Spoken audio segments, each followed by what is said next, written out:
Okay, welcome everyone. Thank you for tuning in to today's talk, which is part two of my talk entitled Confabulation, Capgras and Cotards. And this talk is about the amazing insights that we can get from studying people with particular forms of brain disorders. As an outline to the talk, I'm going to start with showing us that we need to pay attention. And as happens with all of my talks, it's when this goes wrong that we get a wonderful insight. So I'm going to be telling you about something called unilateral neglect that shows us how important our attention to the world is.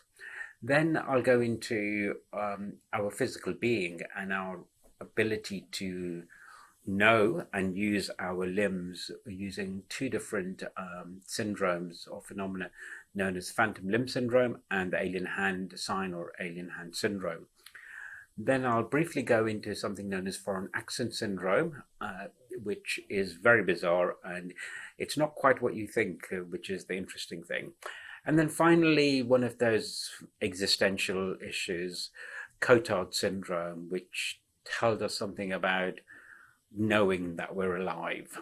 Okay, so to start with, I'm just going to give a tiny little recap of my favorite quote, which I use all the time, and I've used a number of times in previous talks.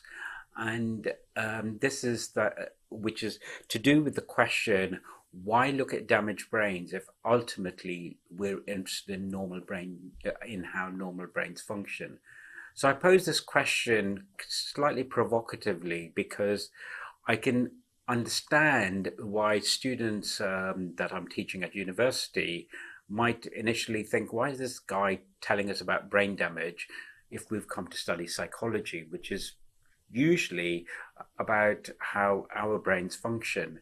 So I pose them this question to explain to them why we can get amazing insight by looking at people with brain damage. So the quote that I want to use, and if you'll just excuse me for a moment. Yep, no problems here. Okay, so the quote is that in any well-made machine, one is ignorant of the working of most of the parts. The better they work, the less we're conscious of them. It is only a fault which draws attention to the existence of a mechanism at all. So the idea here is that we use lots of different types of machinery all the time, and unless we're engineers, we don't need to understand how they work. It's only when something goes wrong that we understand them. So to take an example, a car, if you drive a car, you don't need to know how the insides of the car work. But if it happens to break down, you could take it to a mechanic, and if you're curious, you could say to them, so what's wrong with my car? And they might say, well, I've worked out that it's the gearbox. And you say, what's a gearbox then? And they tell you that what this gearbox thing is, how it works, and maybe how it contributes to the overall car. And a couple of months later, if your car's not working again, you go back and you say, is it the gearbox again? And the mechanic says, no, it's the fan belt. And you say, what's one of those then? And you find out how a fan belt works and how it contributes to this thing called a car. A couple of months later, it might be the electrics or the cooling system. Now, if you're unlucky enough and your car kept breaking down, you could end up understanding how the entire car works, not by studying the car while it's working, but by looking at it when it's broken up or broken down, and you understand the functioning of little parts. And this is a wonderful example or metaphor for how we understand the human brain, because the human brain is the most complicated computer by far. It is computing, it's taking information in, it's processing it, and it's giving us an output, and that output includes me being able to speak, you being able to hear, etc., etc. So by studying people with these very rare disorders, we can start getting wonderful insights into what's happening with us. So we're using individuals with brain damage to get to use as a window into our own existence. Now, first of all, I'm going to start with something that isn't brain damage, and I just want you to watch this video because it's going to give you a beautiful insight into something that you and I all take for granted. Count how many times the players wearing white You're going to see pass the some basketball. people playing basketball, and you have to count how much the people in the white t-shirts pass the ball.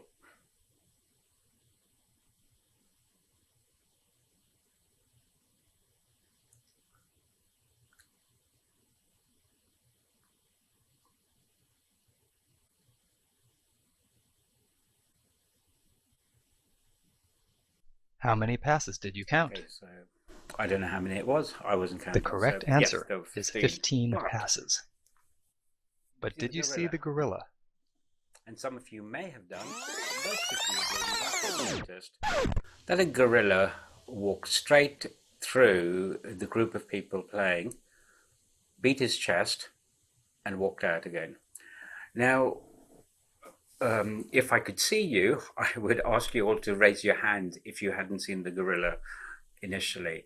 Now, of course, there will be some people who notice the gorilla, but generally speaking, most of you will not have noticed the gorilla walking through until the gorilla was pointed out to you. And what that shows us, and this is known as inattentional blindness, that while we're paying attention to the thing that we're interested in, which is the basketball playing and the passing of the ball, we're actually doing a form of concentration, which is focusing attention. And so that means that we're not taking in all of the information that's in front of us. We're actually being quite selective about what we are paying attention to, and that results in this blindness. So it's not attention. It's not intentional. It's unintentional, and we miss that information. Now that happens even if you don't have brain damage. So what happens if you have brain damage? If you have brain damage to a particular area known as the parietal cortex, then you can end up with this disorder known as visual neglect. And this scan, it's as if you've sliced down across the head like this and are looking straight down. So that area of whiteness at about 3 o'clock to 4 o'clock on the head is around here on the in the brain, and that's known as the parietal lobes. Now, if that area is damaged, not the specific parts of it, then some people end up with this very bizarre disorder known as visual neglect. So I'm going to show you this video of a lady called Peggy who developed neglect, and you'll hear Peggy's story. Suddenly keeled over. Peggy had had a massive stroke, just like Bill, and when she came round, the left side of her visual world had vanished too. What more can you wish for? Sadly, Peggy's neglect seems to be permanent, but this has given scientists the chance to study it in detail. The extent of her loss was vividly apparent when we asked her to draw this daisy from memory. A daisy it shall be. It drives me crackers. I go mad, don't I, Derek? What's Derek? Peggy is in a permanent corridor which she can't get out of. There is only a right side. Everything is approached from a right-hand side. She gets into this area of no man's land. It's walking into space, a bottomless pit. Is like a radar system, whereby the actual radar system on the left-hand side is no longer working well. If someone comes in on my left-hand side now, or I hear a sound, my eyes will immediately move to the left-hand side. That makes me, for evolutionary purposes, very aware of my environment. Because if I wasn't aware of those things, I'd have accidents. I get hurt, or I might get eaten by wild animals and whatever. Now, in Peggy's case, that monitoring on the left-hand side has been damaged, and therefore she will not attend to those things that we would normally be aware of.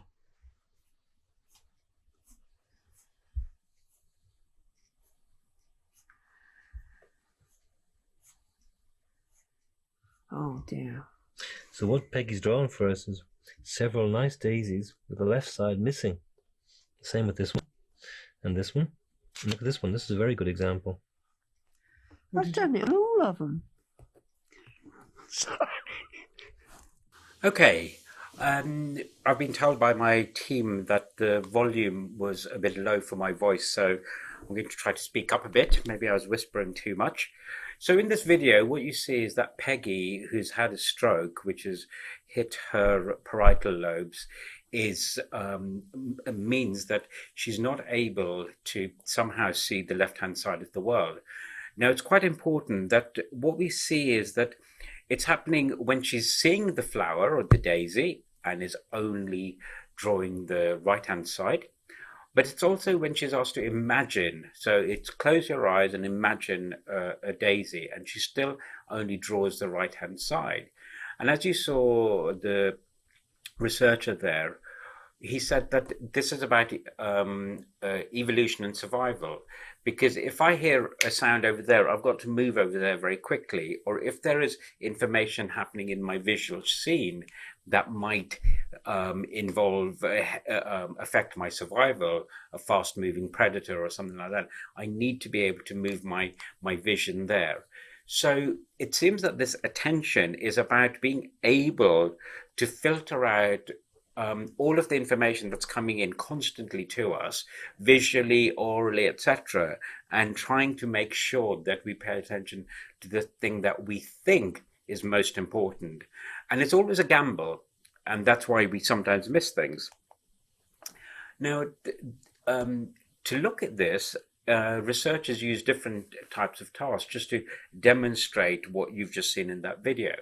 So a classic task is called the line bisection task. And in this, the patient is just given a horizontal line with two anchors at either end.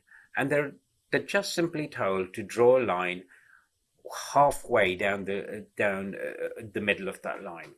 So basically, that's why it's called line bisection. It just literally cut that line into two.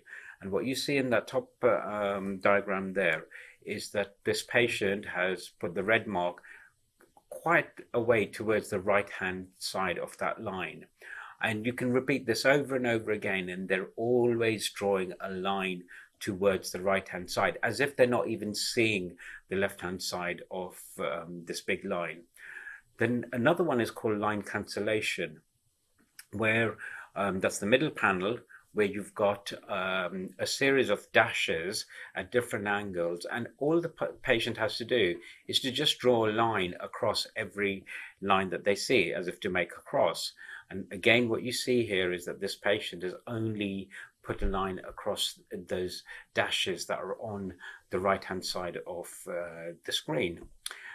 Another one is copying.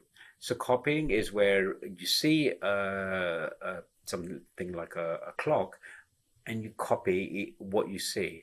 And what you see here is this bizarre thing where the patient has put all of the numbers 12 through to 11 or 1 through to 12 just on the right hand side of the of this particular clock. Taking it further, here's an example of from another patient where they see what's on the left-hand side and they draw it. And you see with this clock, the patient has done things slightly differently, where they've only just drawn the right-hand side and put those numbers from 1 to 7 across. With the house, only the right-hand side of the house is drawn out. And then just like with Peggy, what you see is that mainly only the right-hand side of the flower is drawn. Now, to look at this, a really lovely study was done in Italy by researchers who worked in Milan. And so they had a patient in Milan, and what they wanted to do was to get an idea of what is it that's happening with this patient. Is it that this patient can't see the left-hand side?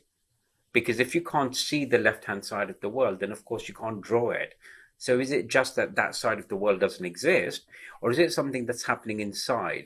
And I already gave you a clue there with the example of Peggy and her drawing from memory. Now, what Biziak and Rosati did in this study was that they told their patient who was in Milan, a Milanese patient, to imagine that they were in the Piazza del Duomo, which is the cathedral square of Milan. And this is the amazing, I think, 13th or 14th century cathedral in the square in Milan. And the square is quite iconic.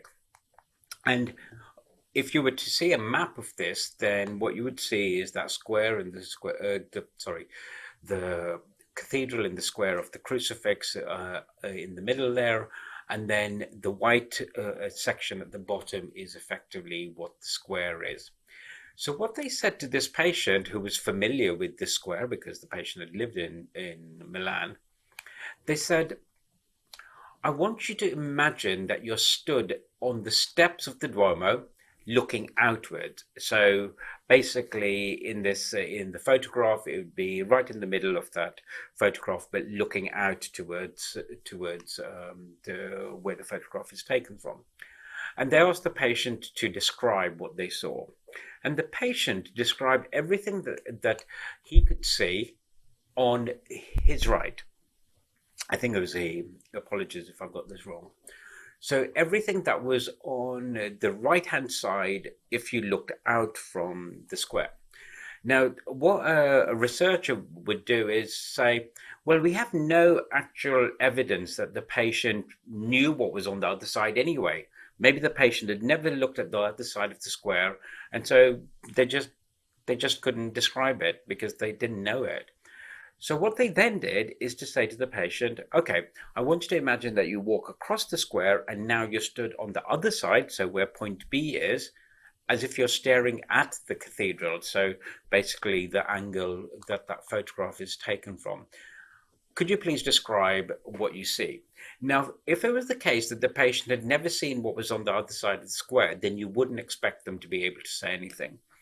And guess what happened? The patient described perfectly everything that was to their right, but this time it was the other side of the square. So when the patient is eyes closed and imagining, the patient can see what's to the right of their center. And depending on whether they're stood on the steps of the Duomo or facing the Duomo, they will always say what's on the right-hand side. So what that suggests is that all of the information is in there, but when the patient tries to look at that information by imagining it in their mind's eye, somehow some sort of screen goes over the left-hand side, which means that they don't see that, and they only report what's on the right-hand side. So what that suggests or demonstrates quite strongly is that the problem here isn't that the information isn't available. The information is available, but somehow something has happened to neglect the left-hand side. A beautiful example of this through art is this study that was done, not a study even, this German painter called Anton Rederstein, I think, Steit. Now, apparently this patient or this artist suffered a stroke. Rather wonderfully, because he was a portrait painter, he painted some self-portraits. This was his portrait 2 months after he'd had the stroke. This was 3.5 months after the stroke. This was 6 months after the stroke, and this was 9 months after the stroke. So this is this patient who's recovering after stroke, and what you see is his own journey in what he can see of himself when he closes his eyes and he's creating a painting of himself. And what you see is that as he moves from 2 months to 3.5 months to 6 months to the full recovery, there's more and more being put into the left-hand side of the painting. So the left side of whatever he could see when he was trying to paint himself just wasn't visible to him or wasn't available. And then as his recovery improved, he finally had all of that information there. Now, the unilateral neglect or visual neglect is extremely complicated. So Peggy, for example, her neglect was permanent, whereas we see with this painter, his was temporary and eventually it went away. Now, the thing is that it doesn't just happen for visual information. It can also happen for personal hygiene. So there are male patients who've been seen who only shave the right-hand side of their face and leave the left-hand side. There are women who will only put makeup on the right-hand side of their face, not on the left-hand side. So this isn't about looking out into the world. It's literally neglecting the left-hand side. There are examples of patients who will look at a plate of food and will only eat what's on the right-hand side of the plate, and then the care workers have to turn the plate around so that the remaining food is now on the right-hand side of the plate. So this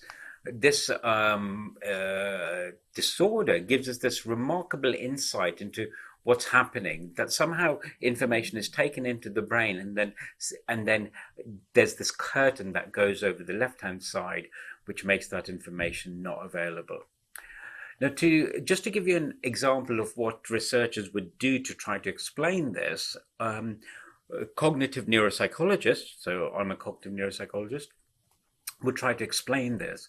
So one of the theories of to explain visual neglect is that in our two hemispheres, so this is a diagram, as if you're looking down onto the brain, the front of the brain at the top and the back of the brain at the bottom. And what has been suggested is that both the left and the right-hand side of the brain have got some alerting system, some radar system called attention. The one on the left-hand side of the brain pays attention to the opposite side of the world, to everything on the right-hand side of the world. So if I'm looking straight ahead like this, then my left hemisphere is paying attention to this stuff over here. But the right hemisphere is supposed to have attention that's to both sides of the world. The right-hand side is paying attention both to the right-hand side of the brain and, the right-hand side of the world and the left-hand side of the world. So what we have is an imbalance.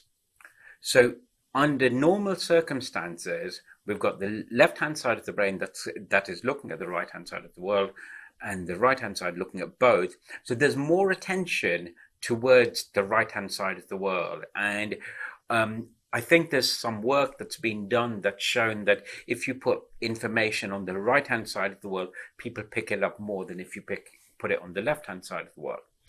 Okay, so that's under normal circumstances with you and I. But what's been suggested is that if you damage the right-hand side of the brain, then you take away that attention to the bit of the attention that it was giving to the right-hand side and to the left-hand side.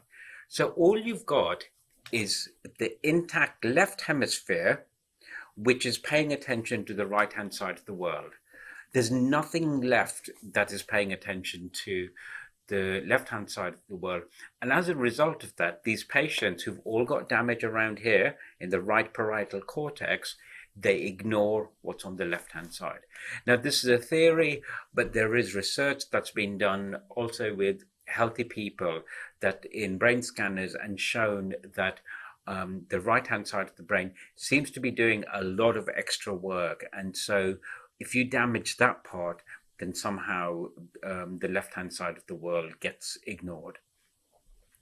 And so you end up with a lot more attention, and the attention is pulled there constantly. So that's why with the line bisection task and the line cancellation task, etc., everything is a bit focused that way, and that side of the world gets ignored. Okay, the next thing I want to talk about is our sense of ourselves physically.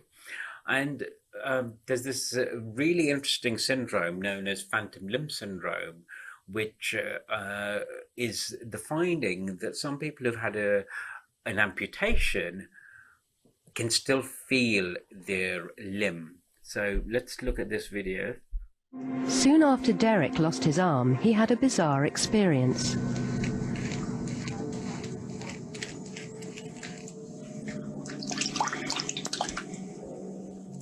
When I first started shaving after my surgery,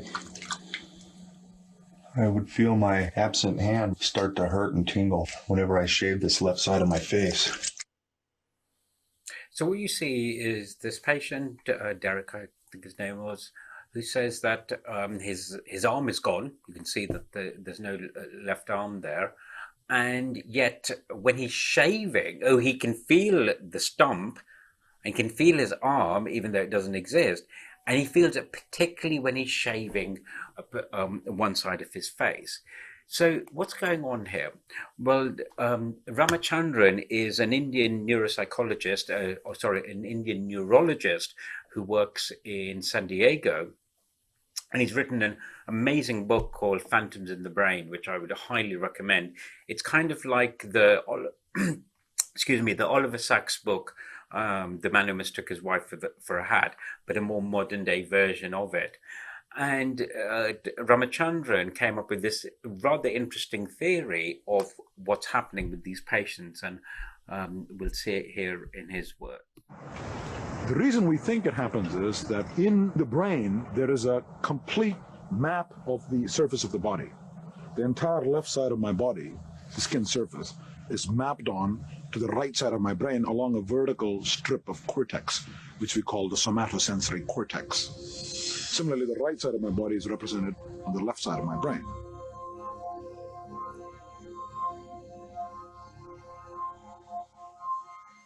So every point on your body surface has a corresponding point on this body map. Now it turns out that the representation of the face on this map is right next to the representation of the hand. Now that's a bit surprising, as you'd expect the map to be continuous and faithfully represent the left side of my body, but it doesn't. Now imagine what would happen if the left arm were amputated. The part of the brain corresponding to the hand no longer gets any input, and it's hungry for new sensory input, so to speak. The sensory signals from the face normally activate only the face area that's right next to the hand area, but they now invade the vacated territory corresponding to the missing hand and start activating the hand region in the brain. And so whatever is reading those signals higher up misinterprets those signals. It says those signals are coming from the missing hand. So you experience the sensations as coming from the missing fingers, even though I'm touching your face. And this is showing there's been a massive reorganization of the sensory pathways in your brain after the amputation. It's as though there's been a cross-wiring in your brain. Exactly.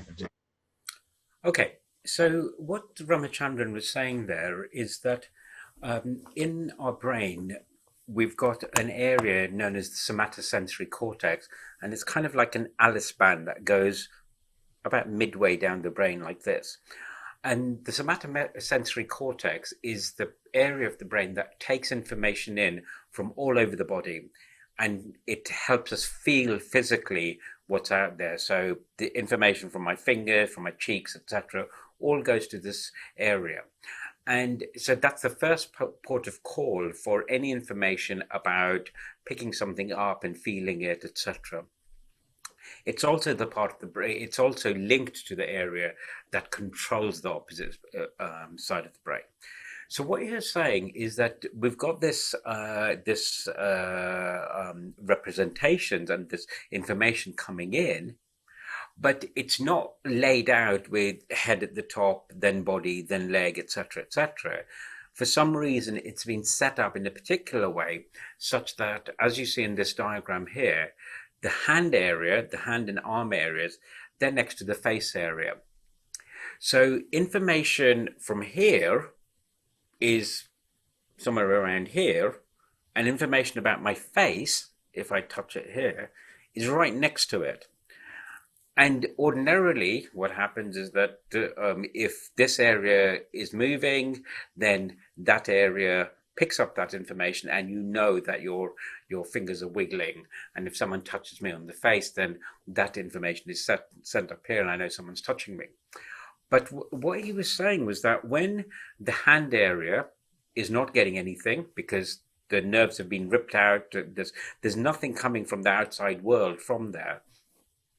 There's a bit of space invasion, as it were. The face area takes over because next door is empty, and those nerve cells kind of just start sprouting, and they start moving in there because there's nothing happening there. And we don't understand how that happens, but it's an example of what we know as neuroplasticity, that the brain is constantly changing and it's adapting. And so given that this area, the hand area, is not getting any information, the face area thinks, well, I can, expand out a bit. But the area of the brain that understands that information, because this area here literally just takes the information in. It's a relay station, and it sends that information further to a deeper part of the brain that puts everything in and allows you to know that your chest is above your waist, which is above your ankles, etc. So this area just takes the information in from each of the different areas of the brain, but there's a different area that puts it all together. And that area is getting information from an area that it thinks is the hand, but in fact, it's coming from this. So this is why that patient is feeling something when he's shaving, because there's stimulation in that area of the brain, which is sent to a higher area, which doesn't know that the arm doesn't exist. So it's feeling its arm. Now, interestingly, there isn't a one-to-one mapping within the brain. So this is known as a homunculus, and it's an attempt to show to scale what different areas of the body, how much representation they have. And what you see here is that the hands have an enormous amount of representation in the brain. And so it's not as if they're like my hand could go over my cheek here, but what you see is that the hand, the physical hand in this homunculus is so massive because it's basically it's represented much more in the somatosensory cortex, and that's because we do so much with this. We can defend ourselves, we can pick things up, we used to find food with it, defend ourselves, etc., etc. So the hand area becomes extremely important. What you see is that the feet area is also big compared to the legs. The legs don't really have that much information. So if you close your eyes and poked your thighs, you'd kind of know that your thighs were being poked, but you wouldn't be able to say exactly where. Whereas with your feet and your toes, you've got much more. And you see in the face, the tongue has got a huge amount of representation. And again, that's for survival, because we need to know what's happening in different areas of our tongue to protect ourselves if we're taking something in that we shouldn't be ingesting. So the phantom limb syndrome shows us in an interesting way how that representation is on the somatosensory cortex. Okay, moving on, there's this really bizarre syndrome known as alien hand syndrome. And alien hand syndrome is, as it suggests, this thing where this phenomenon where it seems that the hand has been taken over by someone else. And it almost feels like the hand is working for someone else. Now, in this Peter Sellers film, Dr. Strangelove, in fact, that is exactly what happened. So this is, of course, fiction, but the syndrome has now become known as the Dr. Strangelove syndrome. So here you go. But look here, Doctor, wouldn't this nucleus of survivors be so grief-stricken and anguished that they, well, envy the dead and not want to go on living? No, sir. Excuse me.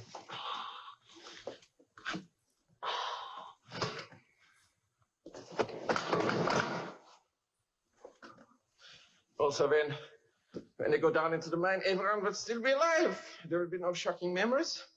And the prevailing motion will be one of nostalgia for those left behind, combined with a spirit of bold curiosity for the adventure ahead. Ha!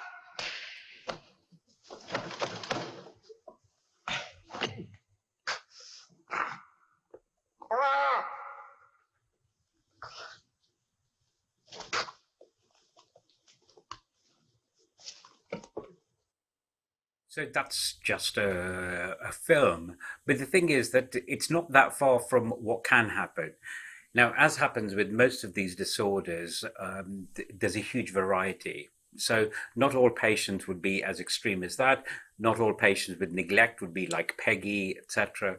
But the extreme patients can be like that, such that you can end up with some patients where the alien hand will try to strangle the person, constantly doing things that are contrary to what the patient wants to be doing. And I've heard of cases when I was doing my PhD of someone trying to fold clothes, and while putting them back in a drawer, the alien hand would just pull them back out again.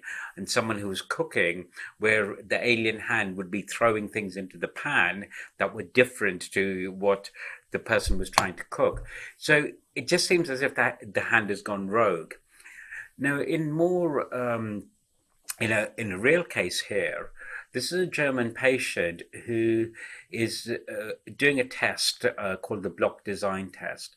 And in the block design test, what you have is you see the little booklet near the bottom of the screen, which has got a page open with a red blob on it. And that red blob is actually a design made up from 4 little cubes. And at the patient's hand, you see a number of cubes, and each of those cubes has got different faces, which are either white or orange or red or half white, half orange, half red, etc. And the idea is for a patient to try to create the design that they see in the image. So let's see what happens with this patient who's got alien hand. Holen Sie mal Ihre linke. Nee, also jetzt verstecken Sie die rechte und holen die linke raus. Vielleicht können Sie einmal durchatmen und dann zack. Das ist die Lösung. Now that, in this case, the alien hand is not the left hand. In this case, the patient's right hand is the alien hand. So what you saw there was that the patient knows that they need to move that one block around to create the design on the little pamphlet there. Now let's see what happened with the same patient when he's asked to do it with his right hand. So you saw that with his left hand, he just swiveled the cube around until he could create the design. So this is the same patient, and all he's got to do is to move that one little cube into the right place. Let's see what happens.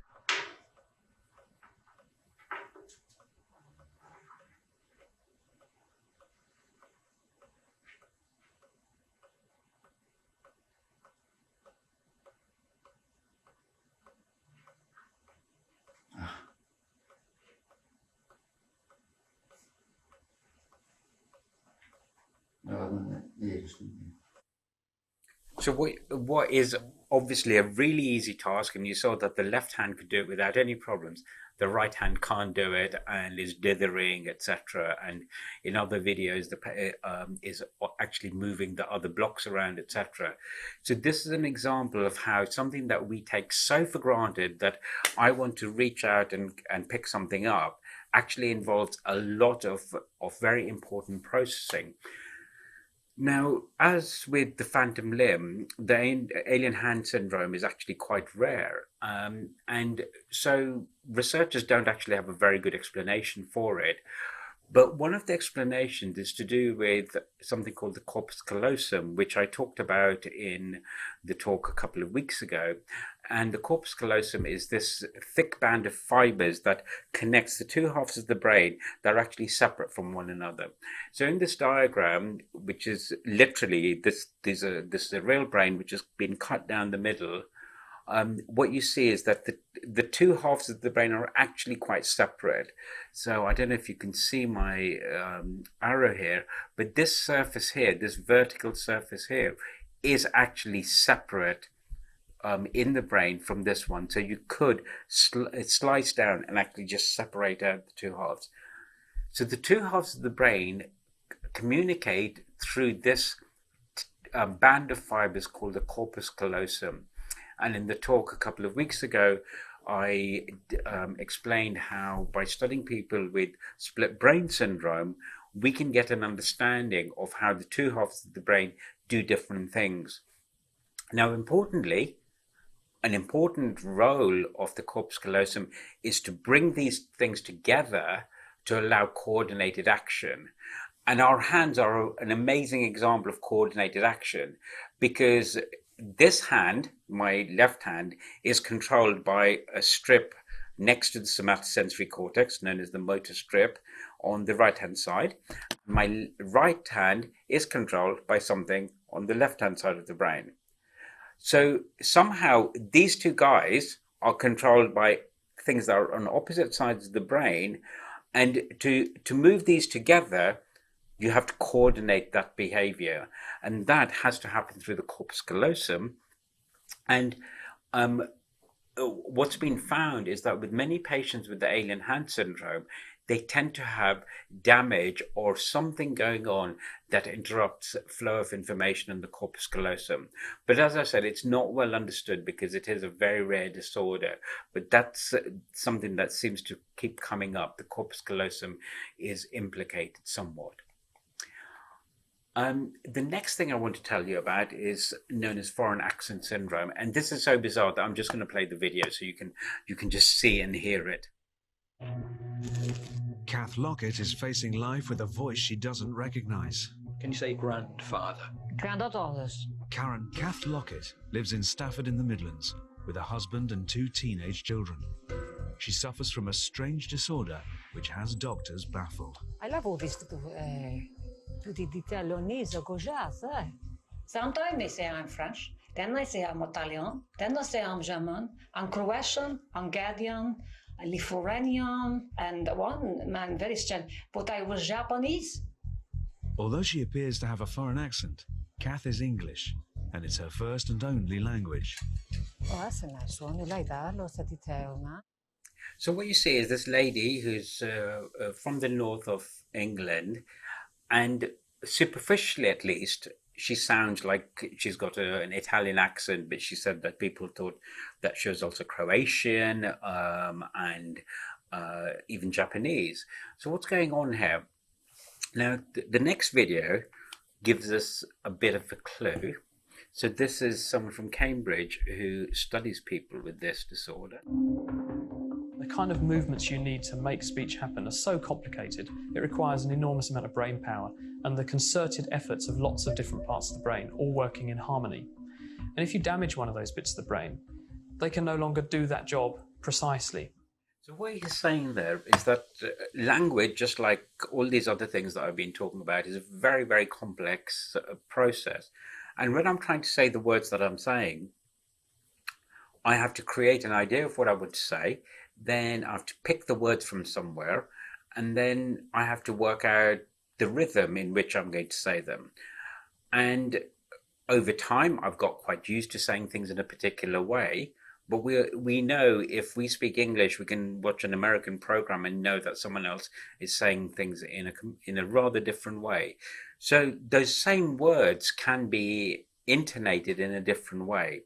And what seems to have gone wrong is that some of the processes which involve the actual tone and the inflections that we use have been changed. And the thing is that these people aren't trying to speak like they're Italian, etc. They're actually just speaking in the best way that they can. But because of some of the inflections, and we know that in some languages, some things are inflected in a different way to another, we think, oh, that sounds a bit French to me, or that sounds Italian. It's not because this person is actually speaking in an Italian way. Now, in the next video, the same woman, we're going to see a recording of when she used to phone in to the local radio station, and we'll see what her accent sounded like before. And you'll see that it's nothing like how she sounds now. But interestingly, when you see the words that she says, although it sounds Italian, in fact, when you hear the word, she's actually just saying English words in a wrong way. I think it sounds like she's talking about granddad, but she's not talking about granddad. So here we go. Before Kath lost her accent, she was a regular caller to a local radio station, and her old voice is unrecognisable. Then you've got people coming after registration so they can monitor the whereabouts of the children. You're always going to have a handful who are reluctant to want to go to the school for whatever reason. What does that make you feel, Kath? Sad. Sad. Very sad. Just wanted to come bad. I just don't want to be. I have nothing against Forden, Peter. But I'm not trying to be Forden. I'm just trying to be me. So if you listen to what she's saying, she's not. It's the English word she's saying where some of the syllables are coming out wrong, and what this tells us is that it's actually just about the production of language. It's not actually anything to do with foreign this or foreign that. It's literally the inflections that are being created by the vocal apparatus. And so this is something that speech and language therapists would be working on, and people who are specialists in the creation of sound. Now, again, this is a rare disorder, and so it's quite difficult to do work on. But I just thought I'd show it to you because it again gives us another sense of something that's really important to us, the sense of who we are and how we come across to other people, that her voice or her accent has changed dramatically and she misses that part of her. Even though she's saying the same words, suddenly she feels like she's lost. Okay, the final thing I'm going to talk about is I'm going to refer to as the feeling of existing. And this is known as the Capgras Syndrome or walking corpse syndrome. And this is a clip from the Good Morning Britain. And this is someone who used to be in the army who had a motorbike accident. And after the accident, he ends up really feeling very differently about himself and other people. Unfortunately, he's not very good at explaining what he's going through. So a lot of what you'll hear is actually from the presenters or the doctor in the studio, but at least it'll give you a sense of this guy. Yeah. So taking yourself back to how you felt then, if you were sitting in a situation like this with Ben and I and Dr. Hilary there, what would you be feeling? Like we were alive and you were dead? Yes.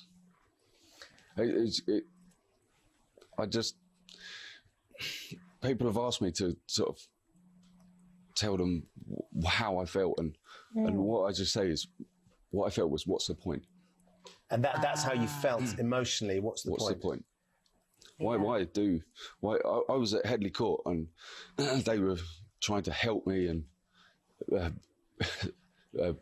to rehab you. And I was just... You felt like a ghost, didn't you? What's the point? Like a ghost, dead man walking. Yeah. Can you explain this Cotard syndrome, Hilary, and how it affects the sufferers? Yeah, I mean, Warren has had a brain injury as well as a fractured spine, pelvis, ruptured lungs.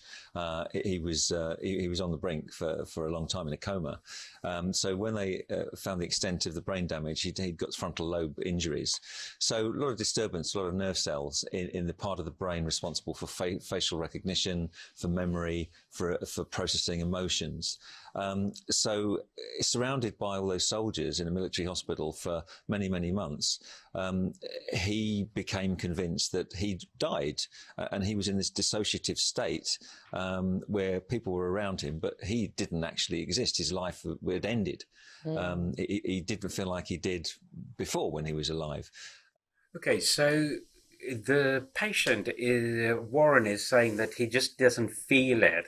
So these patients don't actually claim to be dead, but they come across as if they don't feel alive. So it's a semantic term, but they don't say I'm dead, but they don't feel alive. And one of my friends, Joanna Hamilton, is a neuropsychologist in Canada. She's seen some people who probably had Cotards. They just said that they didn't feel quite alive and that they had this altered universe going on. And what that suggests is that there's something happening within us which gives us a sense of being alive. And if we think again about the alien hand syndrome and that information that's being taken in about our physicality, it's taken to a higher up part of the brain where we get a sense of our physical body, etc. We also have emotions about who we are, where we're at, etc., etc. And if we're stripped of that, then possibly there's this feeling of being unconnected, that you know that your physical body moves, etc. But if it's stripped of your own emotional sense of who you are, then this can happen.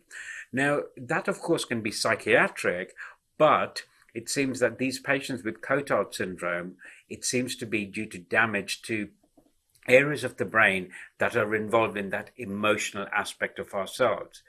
Now, there aren't any good theories of Cotard syndrome, but importantly, the doctor here, he talks about how the patient had damage in the front of the brain and maybe a bit further back in the brain as well. Those of you who watched the talk I gave a couple of weeks ago, which was about the first part of this Strange Brains talk, will remember that I talked about Capgras syndrome. And in Capgras syndrome, there are people who say that their families have been replaced by imposters. And what this particular disorder, Capgras, tells us is that these patients have got a lack of emotional feeling that we tend to get when we see a loved one. So the example or the explanation I gave you was of using this brain model here, where again the front of the brain is on the left-hand side and the back of the brain is on the right. And the suggestion is that when we see a face that we know, the right-hand side of the information goes to the visual cortex at the back of the brain here. And there's two pathways. There's this pathway known as the ventral pathway that goes along the floor of the brain. And that's involved in visually looking at something and trying to work out whether it's something you've seen before and if it's a face, whose face it is. But there's also something known as the dorsal pathway that goes through more the middle of the brain, and that's an older area of the brain where there's more an emotional content to what we're seeing, whereas the outside bit that where we're physically recognizing individuals, that's a newer part of the brain. So we've got supposedly these two pathways, the ventral pathway which physically sees a face and the dorsal pathway that feels the emotion. And the suggestion in this model is that with patients with the disorder known as prosopagnosia, which I talked about a few weeks ago, these patients have got damage in that ventral pathway down here, and that's why they can't, when they see someone that they should recognize, because the pathway for visual recognition has been damaged, they don't visually recognize that person. But because the pathway, the dorsal pathway, the more emotional one going through the older part of the brain, might be intact, some of these patients have this feeling that we can pick up in certain types of testing that we do that suggests that they do recognize this person, but it's at a subconscious level, which is more at an emotional level. Then with Capgras syndrome, I showed a video of a young man who'd had brain damage, again from an accident. And this is quite important because Warren, who had the Cotard syndrome, had a motorbike accident. Front of the brain was damaged and some further damage further back. David, who was the patient who had the Capgras syndrome, had a car accident and he also lost an arm as well. But it was this Capgras that was the most telling problem, that he would see his mother and he'd say, "I know you're my mother. I know you look like my mother, but you're not my mother." So when he saw his parents, he felt that they were imposters. And the explanation for this is that the ventral pathway, the visual pathway for recognizing his mother's face, that's all intact, and so it's working fine. But the pathway that gives the emotion, the dorsal pathway, that was damaged in that patient David, and as a result of that, when he saw his mother, the kind of emotions that should be triggered when you see your loved ones wasn't being triggered. And so he was not getting that warm, fuzzy feeling that we should get when we see our loved ones. And yet his eyes were saying, this person looks like my mother. And the only way that his brain could somehow make sense of this was that here's someone who looks like my mother. She doesn't feel like my mother, so she must be an imposter. Now, the reason I mention this is that the doctor in the video talked about the fact that Warren had problems with faces as well. Well, it seems that patients with Cotard syndrome also have some problems with face recognition and with emotion to do with faces.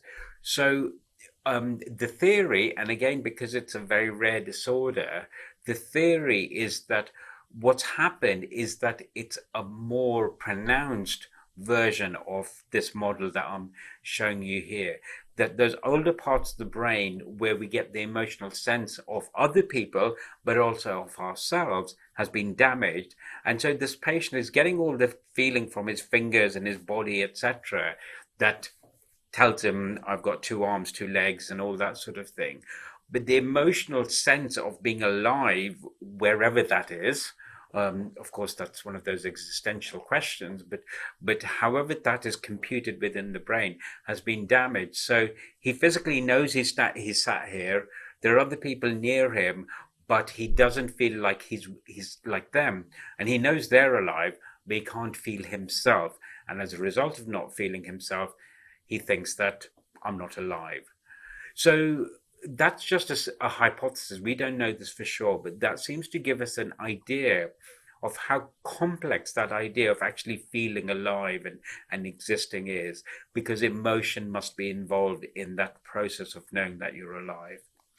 Okay, so to summarize, brain damage can result in a vast variety of disorders, and some of these are relatively common, but others are much more rare. And rare disorders such as the alien hand syndrome and Cotard syndrome gives these fascinating and really valuable insights into some of the fundamental processes and feelings that we take for granted. And so all of those things, such as being just able to pick up a glass of water without the other hand snatching it from your hand, that feeling of being alive and knowing that you're alive, those are things that we take for granted. And it's only when they're taken away that we start understanding their fundamental role in existing. Now, with very rare disorders, most theories are just very speculative because it is difficult to do any planned research. Whereas with, if we're looking at just damage to the front of the brain and the way that that impacts our organizational abilities, or how damage to this part of the brain might impact our visual abilities, it's easier to do research by saying, I'm going to look out for patients like this. But Cotard is something that a clinician can go 10, 15, 20 years and never see one. So you can't plan that type of research. And therefore, every new case study always helps. And this is why research is so important. Okay, finally, I want to tell you about my research team, known as ART, Ashok's research team, and our participant database, which I mentioned earlier. So within my team, we do research on memory, and the biggest research project we've got at the moment is that we're trying to refine a test that we've created that we think is able to pick up preclinical signs of dementia. And this is really important because at the moment there are no treatments for dementia. So if we can diagnose dementia before a person has gone very far down the hill, because it's a degenerative disorder that gets worse. If we can pick that dementia up really early, then we might be able to help the patient and also their families. And we're translating this into a number of different languages. So if there are clinicians or researchers in other countries and who are interested, please do get in touch with me. We do research on face recognition and both on acquired prosopagnosia, which is a disorder of recognizing familiar faces following some sort of brain damage, but also developmental prosopagnosia, where people have always had this condition. And in fact, my PhD student is going to do research on how we can try to diagnose developmental prosopagnosia in children. Because 1 in 50 people, 1 in 50 children, and these grow up into adults, have got developmental prosopagnosia. So if you work in a place with 100 people, there are probably at least 2 people who've got problems with face recognition. And what we want to do is to try to improve the way we can diagnose this in children, so we can help with some of the socio-emotional problems that can happen with not being able to recognize your friends, then not bothering with social activities, etc., etc. Then another large part of my research is to do with how the front of the brain, which is the brains of the brain, does what we call executive functions. And I've developed an assessment known as GEF, the Jansari Assessment of Executive Functions, which we're using to look at a whole host of different things, from the impact of traumatic brain injury in adults to developmental disorders such as autistic spectrum disorder, ADHD, the impact of drugs, recreational drugs, as well as drugs for cancer, which impact the way the front of the brain works. And then also the involvement of childhood head injuries in later criminal behavior. And then finally, Pedro is doing a PhD on how to use music to improve movement rehabilitation following stroke. And he's actually involved in a wonderful study at the National Hospital in London at the moment to do online rehab with patients. So if you're interested in finding out about any of those studies, do let us know. But we also want participants to be involved in our studies. And as I said, most of these studies, or a lot of these studies, are done online, and so we'd like people to volunteer to take part. And so one of my team is going to put the link for our participant database onto Facebook right now. It only takes 2 minutes to do. So please do fill that in if you're willing to sacrifice some time to us, and we will get in touch with you when we've got studies that can be done. Finally, a plug for myself is that if there are any schools or organizations that want me to come and give research talks or talks like this, but aimed at the general public, or even organizations that want me to come and give talks about the neurodiversity in their work, in their employees and workforce, then please do get in touch, because speaking outside academia is becoming a big part of my work. If you want to contact us, you can either contact me or Claudia, my PhD student, at c.pulcini@goal.ac.uk. Okay, so finally, thank you very much for listening in. Please do send in your questions, because they're now being harvested by Claudia and the team, and they're sending them to me by WhatsApp, and I'll start answering them in a moment. Lola Chebat, Andrea's mother in Dubai, has asked this question. She said, so if someone has visual neglect, even though his eyes see things on both sides, his brain dismisses them. If patients are aware of their problem, are they capable of turning to the other side to see those things they ignored earlier? That's a really, really interesting question.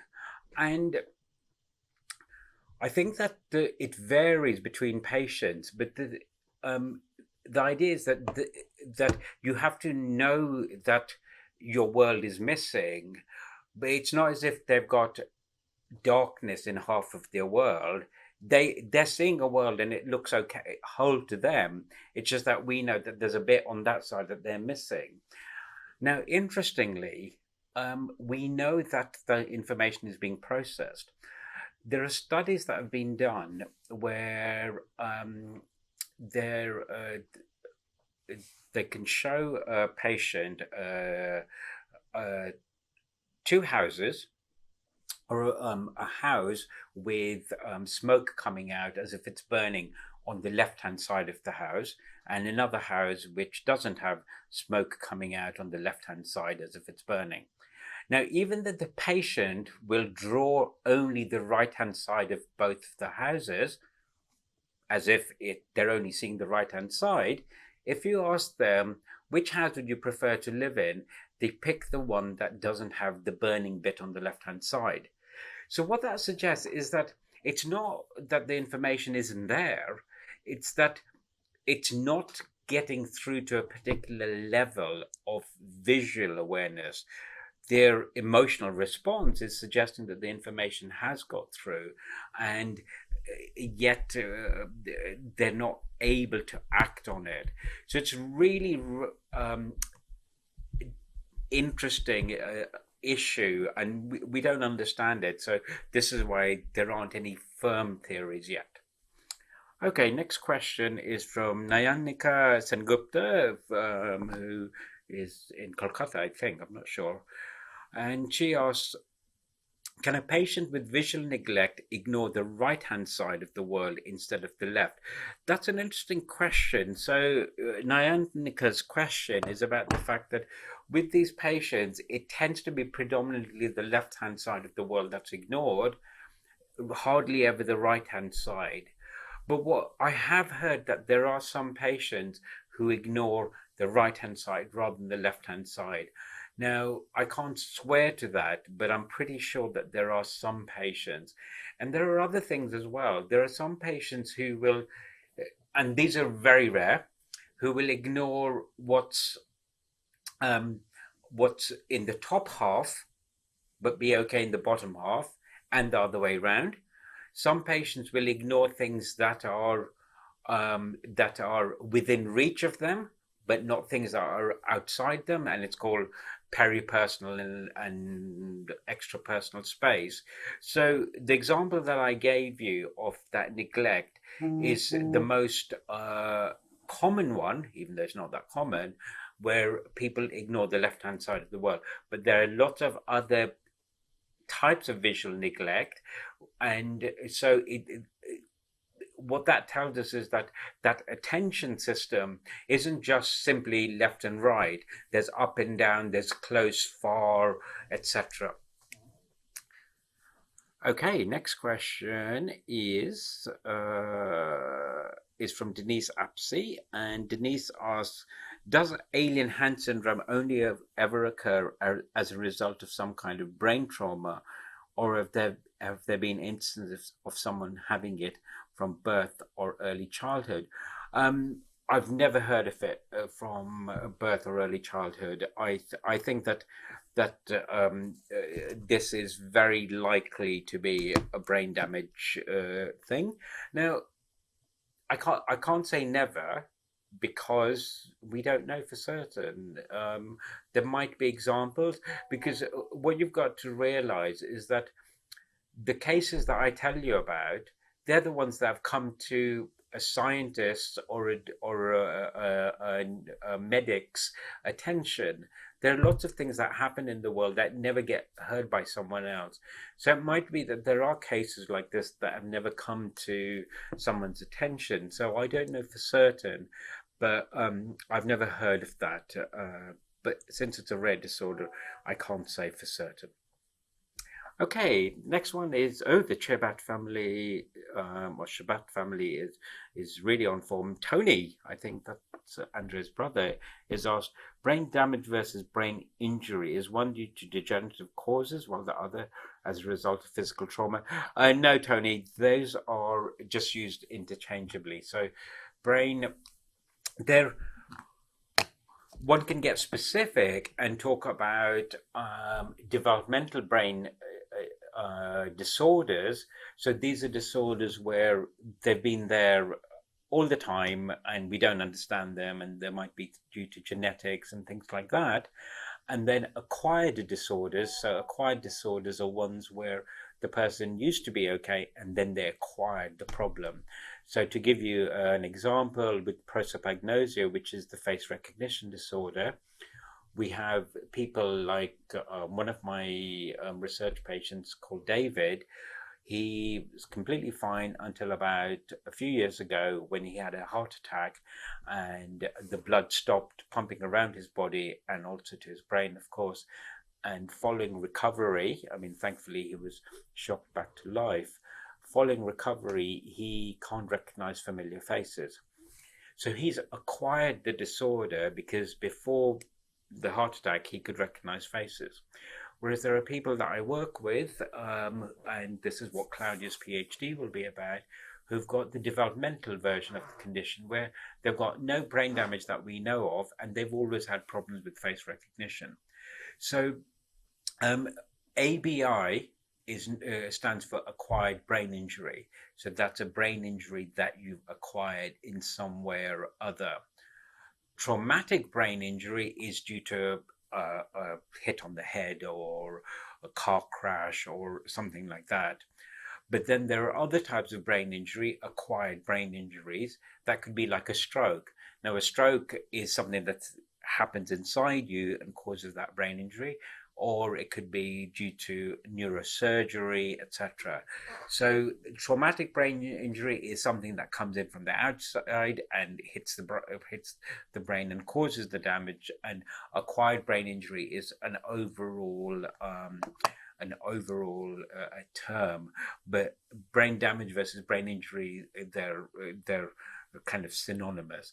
But the brain can be injured by viruses and things like that, but that's still an acquired disorder. Okay. Next, Roz asked about right spatial neglect. Oh, she's not asked, she's told me, because Roz, one of my wonderful helpers and a former student, she did her PhD on neglect, and she said that it's reported but rare. And we think that about 3% of us have language in the right hemisphere and a reversal of hemispheric function. So what Roz is saying is that whereas with Peggy and the painter that I showed you, they're ignoring the left-hand side of the world, there are some people who will ignore the right-hand side of the world. And it seems to be linked to what we call the dominant hemisphere. The dominant hemisphere for a lot of us is the left hemisphere, where language is, and the opposite one, in most of us, the right hemisphere, is the one that can attend to both hemispheres. Maybe this one's a bit busy with language. And what Rosa said is that 3% of people actually have things switched, so that language is here. And I think if the right hemisphere is a bit busy with language, then maybe the left hemisphere is the one who does a bit more of the heavy lifting with attention. And so if the left hemisphere is damaged, then you can end up with neglect of the right-hand side of the world. Okay, so Lola asked, is ignoring one side related to the fact that the person is left-handed or right-handed? That is a good question, and it's a bit murky and complicated, because most of us who are right-handed, we can say, so right hand, language is on the opposite side in the left part of the brain. For left-handers, it's not quite the same. So some left-handers, and I'm not a language expert at all. Actually, I'm not a language anything. I can speak it, but I don't do research on it. But for where language is concerned, and if any of those speech and language therapists out there have an answer, then do text it in.